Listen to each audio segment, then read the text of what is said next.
지금까지 나온 정책이 과거에 다 해왔던 정책입니다. 주택거래 신고제, 양도세 강화, 분양권 전매 제한 강화, 과거의 결과가 나와 있거든요. 우리가 좀 명심해야 될 게 있습니다. 역사는 돌고 돈다는 거예요. 과거의 정책과 가격을 보면서 미래를 준비하는 게 필요합니다. 왜 우리가 과거를 봐야 될까요? 왜냐하면은 지금까지 나온 정책이 새로운 정책이 없습니다. 과거에 다 해왔던 정책입니다. 그리고 그 정책의 효과들은 과거의 정책들을 보면 다 나와 있습니다. 한번 볼까요? 1980년대, 90년대 보시면은 양도세 인하, 전매기간 단축, 이때는 가격이 화랑이 아닙니다. 거꾸로 이제 87년도 보면은 부동산 투기 억제 조치, 이때는 가격이 올라가는 시기입니다. 그렇죠? 근데 이제 보면은 이제는 우리한테 익숙한 용어들이 나와요. 노태우 정부 때는 이제 가격이 이제 88년도 88 올림픽 있었을 때죠. 호돌이 나올 때, 양도세 중과, 종합 토지세 과세, 투기꾼 세무조사 강화, 200만 호 건설, 이것도 많이 들어봤죠. 200만 호 건설. 지금 우리 250만 호, 이번에도 윤석열 대통령이 곧 발표를 할 것 같은데 5대 신도시 건설, 지금하고 너무 비슷하죠. 이때는 이제 상승장이었죠. 크게 상승하는 장이었죠. 그리고 이걸 잡기 위해서 200만 호 건설을 했는데 실제적으로 이 200만 호 건설들이 잡았습니다. 공급이 많으니까. 그래서 이제 분당이라든지 일기 신도시 탄생했고, 일기 신도시가 전국적으로 있습니다. 그리고 김영삼 정부 때는 토지거래 허가제 도입을 하고, 그리고 뭐 이렇게 미분양 할부제, 이때는 시장이 조금 100% 안정화된 시장은 아니었겠죠. 그리고 뭐 김대중 정부 때 보면은 98년도 규제 완화, 왜 완화했을까요? IMF 이후에 많이 힘들었던 시기예요. 그러니까 지금하고 똑같죠? 양도세 한시적 폐지, 취득세 한시적 면제 나오죠? 이렇게 지금 보시면은 익숙한 것들이 많이 나와요. 이때는 가격들이 하락을 하고 있는 양상들로 보이죠? 이제 노무현 정부로 왔습니다. 노무현 정부로 오면 되게 재밌어요. 토지거래 허가구역제 확대, 지금 하고 있는 거죠. 세무조사 강화, 투기과열지구 확대, 가격들이 이것 때문에 많이 올랐죠. 소형주택 의무비율 설정, 이것도 지금 하고 있죠. 종부세 이때 만들었죠. LTV 비율 인하, 이것도 했죠. 10년 장기 임대주택 건설 활성화 지원 방향, 뭐 장기 임대주택에 대한 부분, 요거는 이제 공급에 대한 부분인데 공급 가격 공개 의무화, 이것도 대선 후보들의 공약이었죠. 이재명 후보, 옛날에 이재명 의원이죠. 지금은요. 주택거래 신고제, 이것도 지금 비슷한 걸로 하고 있죠. 주택거래 허가제랑 토지거래 허가제랑 비슷한 개념으로 보시면 돼요. 그리고 양도세 강화, 뭐 개발이익 환수, 분양권 전매 제한 강화, DTI, 이때는 DSR이 아니고 DTI죠.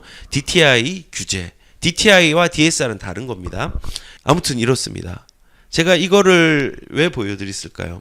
정책들이 다 똑같아요. 이거를 그냥 이 시기에 응용을 하는 거예요. 근데 이렇게 하니까 샘플로 몇 개를 보여드릴게요. 이렇게 해가지고 어떻게 변화가 됐느냐. 분양가 상한제도 했었잖아요. 77년도에 처음 도입이 됐거든요. 그런데 여기 보시면은 날짜만 바꾸면 지금하고 똑같아요. 정부는 가격 통제를 위해서 분양가 상한제를 도입을 했다. 부동산 가격이 급등해서. 예컨대 1983년도에 국평 초가 민영 아파트는 한 평당 분양가 상한선을 134만 원으로 정하고 80년대 말까지 그대로 유지하면서 집값이 잡히는 것처럼 보였다. 하지만은 어떤 현상이 나죠? 지금 똑같아요.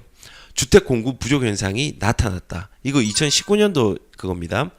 물가와 임금이 오르는데 건설사들은 분양가를 올릴 수 없어 수익성이 나지 않는 이유로 주택 건설을 기피했다. 공급이 줄어들죠. 집이 부족해지자 전세금과 매매가가 모두 폭등하는 현상이 벌어졌다. 똑같죠. 지금이랑. 강남은 1, 2년 만에 집값이 2배가 되는 경우도 있었다.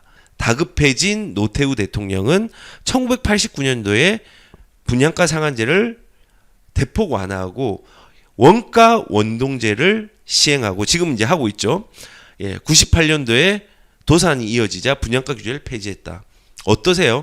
날짜만 바뀌었지 지금하고 똑같은 현상이 일어나고 있죠. 그러니까 우리가 예측이 되는 거예요. 예측이. 그러면은 분상제 말고 이런 것도 볼 수 있죠. 자, 이거는 2003년도 기사예요. 기사에 보면은 토지거래허구를 지정을 했어요. 토지 시장에 뭐 정부가 규제가 아파트 시장에 집중된 덕에 침체 분위기를 다소 벗어났다.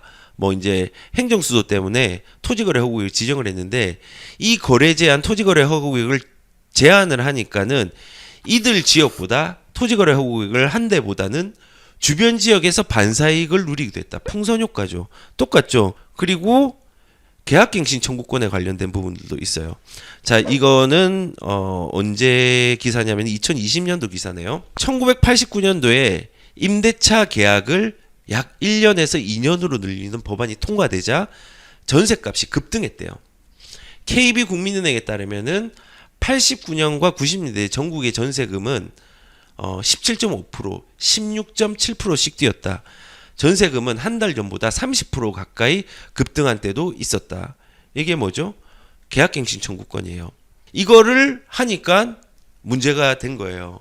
원래 예전에는 1년이었는데 이걸 2년으로 늘리면서 임대인들이 움직이기 시작했죠. 이거 1년 안에 순환되는 거 2년으로밖에 안 되네? 안 되겠다. 나는 미리 받아야 되겠다. 똑같은 현상이 일어난 거예요. 이걸 보시면은 세상에 있는 정책들 새로운 것도 없고 과거께 응용이 되어서 돌고 돈다는 걸 알고 있어요. 그럼 우리는 왜 과거를 봐야 되냐? 과거의 결과가 나와 있거든요. 그 결과를 보면서 현재는 이게 어떻게 또 작동을 할까를 반영을 해서 새로운 플랜을 짜는 거예요. 우리가 경험을 못하고 관심이 없어서 방관하고 있었지만은 이런 시장들이 존재하고 있었습니다. 그리고 지금만큼 80년대 가격들이 지금만큼 많이 올랐어요. 그런 시장이 있었다는 겁니다. 그래서 이렇게 시장을 억누르는 걸 강하게 하면은 가격이 올라가는 시장들이 대부분이었습니다. 그러면은 이렇게 억누르지 않고 경기 침체에도 있지 않냐라고 얘기를 할 수 있습니다. 가격도요, 우리가 하락은 인정을 해야 돼요. 인정을 하지만요, 하락이 끝이 아니라 하락 다음 시장을 생각을 해야 돼요. 그래서 여기 보시면은 97년도에 IMF가 터졌죠.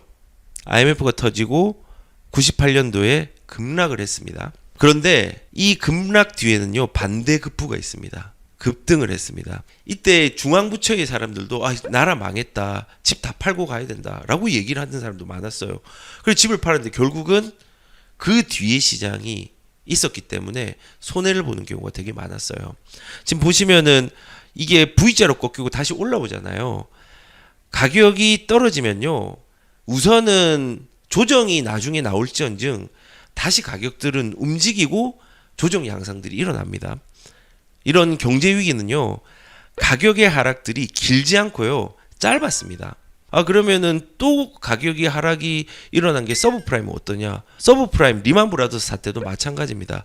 가격이 급하게 빠졌는데 다시 급하게 오르고 조정 양상으로 가는 부분들이 있었습니다. 그런데 여기에서 또 유럽 국가 부채 위기가 있었죠. 2010년도 있었습니다. 그리스가 이때 IMF에 구제금융을 요청해가지고 그리스뿐만 아니라 뭐 독일, 영국, 프랑스, 이탈리아, 스페인, 포르투갈, 아일랜드 등 뭐 유럽에서 국가의 그 부채 위기들이 굉장히 커서 이게 우리나라의 부동산도 조금 영향을 미쳤는데 이것도 지나간 다음에 다시 가격들이 원상복구가 됩니다. 이런 경제 위기들은요, 반드시 하락이 있다가 아니라 하락이 온 뒤에도 상승이 동반된다라는 걸 반드시 알아야 됩니다. 보합이 계속되고 조정이 되고 우상향이 돼요. 그리고 유럽 경제 위기도 마찬가지고 다 마찬가지입니다. 그래서 제가 여기서 이제 좀 얘기를 드리고 싶은 건 뭐냐면요, 공포스러움 때문에 이런 행동은 하지 않았으면 좋겠어요. 집을 팔고 나는 지금 무주택으로 있어야지, 그렇게 하지 않았으면 좋겠어요. 오히려 나중에 진입하기가 힘들 수 있어요. 지금 사람들이 이제 하락을 한다고 하니까 하우스프로 될라 이제 겁나는 거죠. 하우스프로 되는 거. 그런데 실질적으로 과거에도 뭐 이렇게 하락하는 장이 있었고 하우스푸어에 대해서 고민하는 사람들 많았습니다. 여기도 하우스푸어가 상당히 경제 주축을 이루고 있는데 침체 골이 깊어지면서 이 사람들이 힘들어질 것이다. 힘들어진 사람 있습니다. 하지만은 이 힘들어지는 부분들이 모든 사람이 힘들어지는 게 아닙니다. 그래서 분명한 건요, 집값이 떨어집니다. 언젠가는 떨어지는 거에 대해서 얘기를 드릴 수 있습니다. 특히 뭐 경제 위기라든지 이런 부분들 존재가 된다면 옛날처럼 길게는 일어나지 않을 거예요. 짧게 일어난다면요. 그 뒤에는요. 동전의 양면처럼 가격의 새로운 시장들이 분명히 존재한다는 것들을 아셔야 됩니다. 이게 우리가 동전의 양면 제가 계속 얘기한 게 동전이 한 면만 있으면 돈의 가치가 있나요? 없습니다. 부동산 시장도 동전의 양면처럼 서로를 마주 볼 수 없고 서로를 다른 방향으로 그 무늬들이 새겨져서 돈의 가치로 활용이 되고 있지만은 부동산 시장도 극과 극의 양면성이 함께 공존하고 상승과 하락이라는 부분이 공존한다는 거 분명히 아셔야 됩니다.